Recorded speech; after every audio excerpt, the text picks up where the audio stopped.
A very good morning to you all. I hope all of you are good. So, students, today we will discuss about archaeologists at work and written words from chapter 2, and this is the second video. So, let's get started. So, here in this paragraph, archaeologists at work, the process of their work is discussed elaborately. Okay, so what do? They actually excavate the remains of the past and studies to gather the information about the past.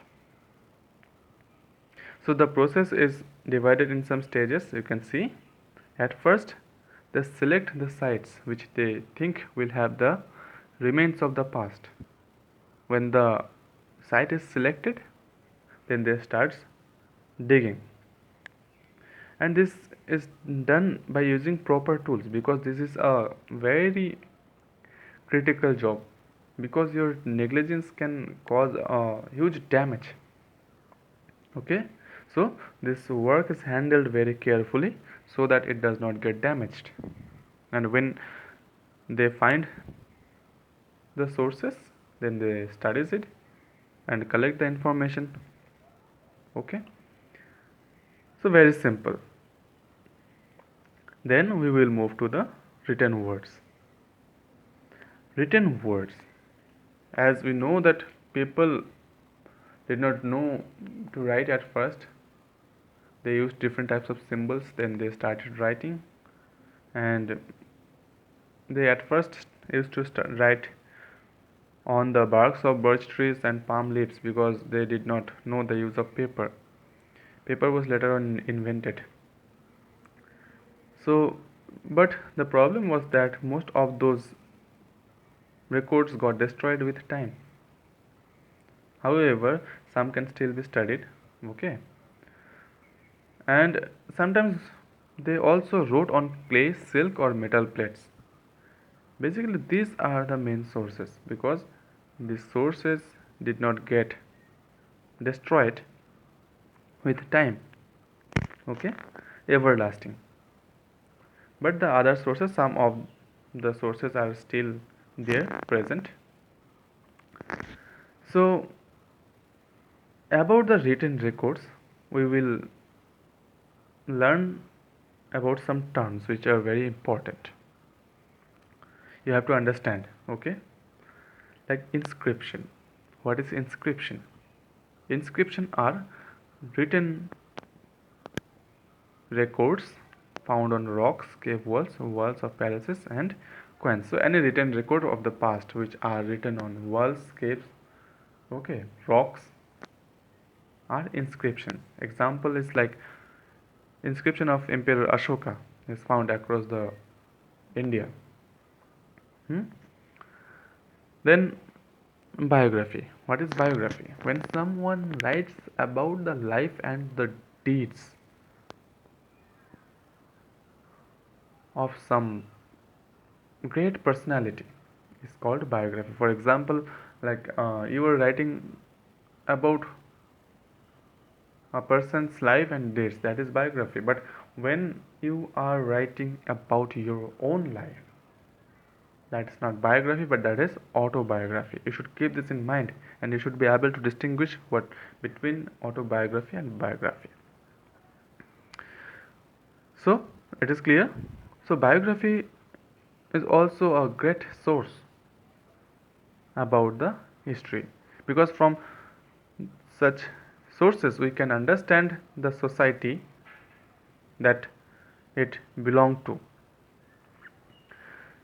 So next we will move towards the religious text. What are religious texts? These texts are basically the texts or writings which are related to a religion.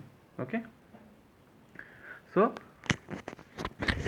the texts or writings which are related to any religion are called religious texts. For example, you can see here Vedas, Jatakas, Bible. These all are religious texts. Clear? Then we will move to the epics like Ramayana and Mahabharata of Indian epics.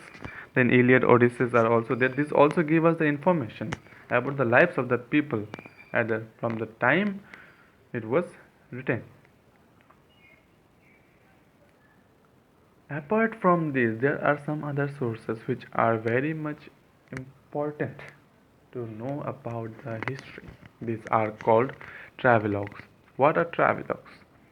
When a traveler visits a place, he writes about the place, about his experiences. Okay, so the writings by a traveler about the sites he or she has visited are called travelogues. And we know that in India many travelers came, okay, and they have written about the contemporary society.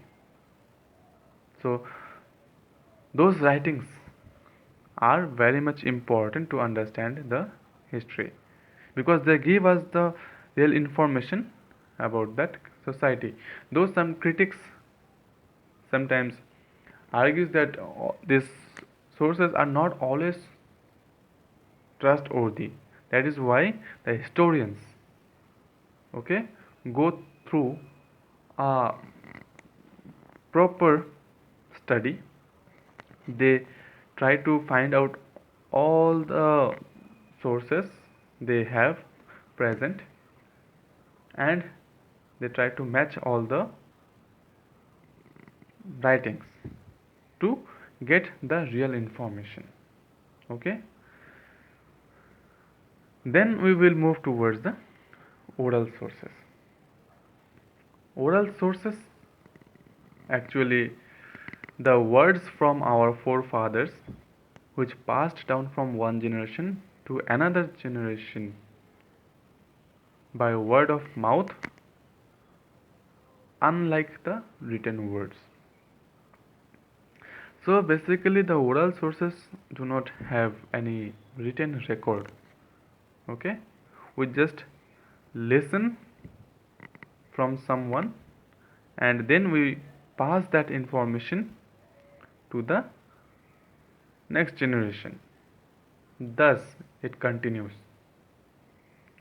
So basically if you talk about with your parents, you will come to know sometimes that what happened in history in your locality.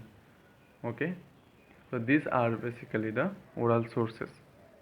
जैसे कि like क्या होता है, दादा परदादा जो होते हैं उनके साथ बात करते टाइम क्या होता है, वो लोग बोलते हैं ना कि हमारे टाइम पे ऐसा हुआ था, वैसा हुआ था, हमारे टाइम पे तो ऐसा था, हमने ऐसा राजा को देखा था, ऐसा डाकू होता था, right.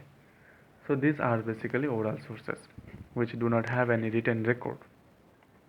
Okay, though these are not always true, but still we get some clues to the past.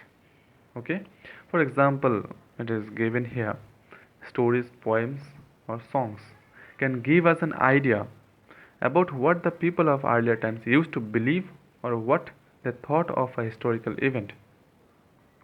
Okay, so like आपका ग्रैंडफादर जो है आपको बोलता है कि हमारे टाइम पे हमारे महाराजा के पास 4 घोड़ा था. That means what do you understand?